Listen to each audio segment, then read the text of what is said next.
महाभारत के बारे में चौंकाने वाले अज्ञात तथ्य, फैक्ट्स अबाउट महाभारत। आज हम आपको उस महान भारतीय धरोहर के बारे में जानकारी देंगे। वो है भारत का काव्य ग्रंथ महाभारत। महाभारत हिंदुओं का एक प्रमुख काव्य ग्रंथ है जो स्मृति के इतिहास वर्ग में आता है। इसे भारत भी कहा जाता है। यह काव्य ग्रंथ भारत का अनुपम धार्मिक, पौराणिक, ऐतिहासिक और दार्शनिक ग्रंथ है।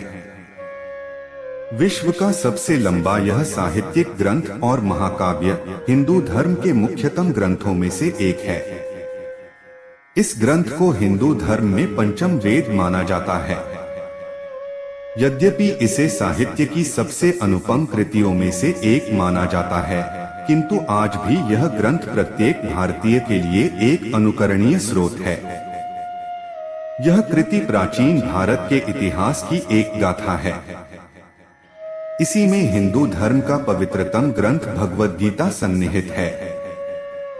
पूरे महाभारत में लगभग 1,10,000 श्लोक है। तो चलिए इस विषय के बारे में कुछ और खास तथ्य आपको बताते हैं।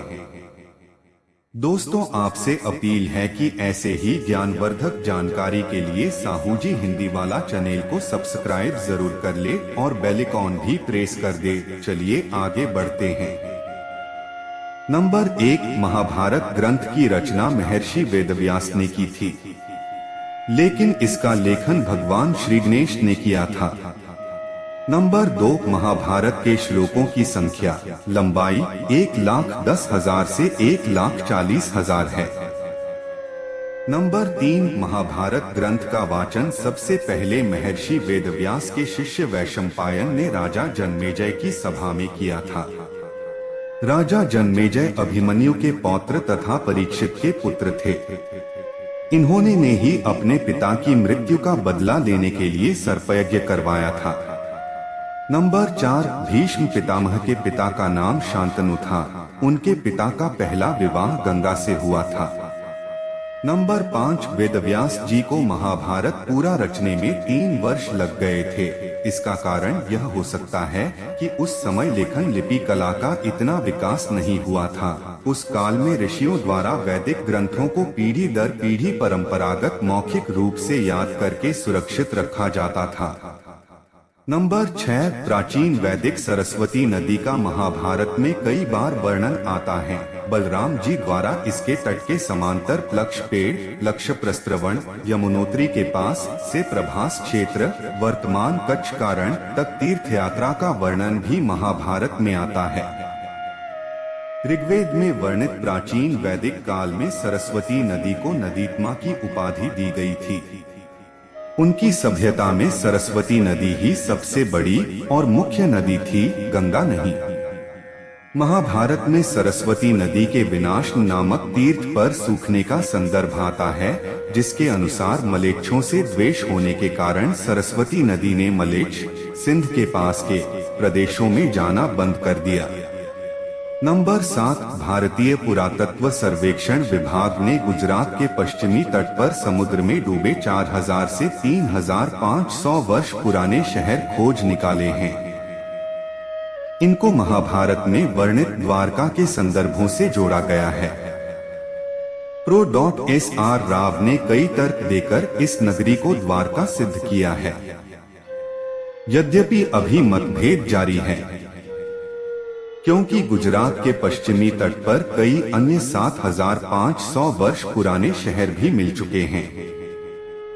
नंबर 8, महाभारत में ऐसा वर्णन आता है कि वेदव्यास जी ने हिमालय की तलहटी की एक पवित्र गुफा में तपस्या में संलग्न तथा ध्यान योग में स्थित होकर महाभारत की घटनाओं का आदि से अंत तक स्मरण कर मन ही मन में महाभारत की रचना कर ली।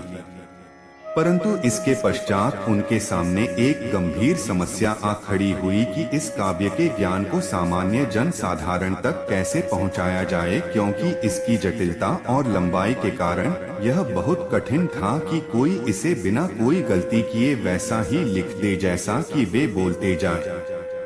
इसलिए ब्रह्मा जी के कहने पर व्यास गणेश जी के पास पहुँचे। गणेश जी लिखने को तैयार हो गए, किंतु उन्होंने एक शर्त रखी कि कलम एक बार उठा लेने के बाद काव्य समाप्त होने तक वे बीच में नहीं रुकेंगे। व्यास जी जानते थे कि यह शर्त बहुत कठिनाइयां उत्पन्न कर सकती है, अतः उन्होंने भी अपनी चतुरता से एक शर्त रखी कि कोई भी श्लोक लिखने से पहले गणेश जी को उसका अर्थ समझना होगा। गणेश जी ने यह प्रस्ताव स्वीकार कर लिया।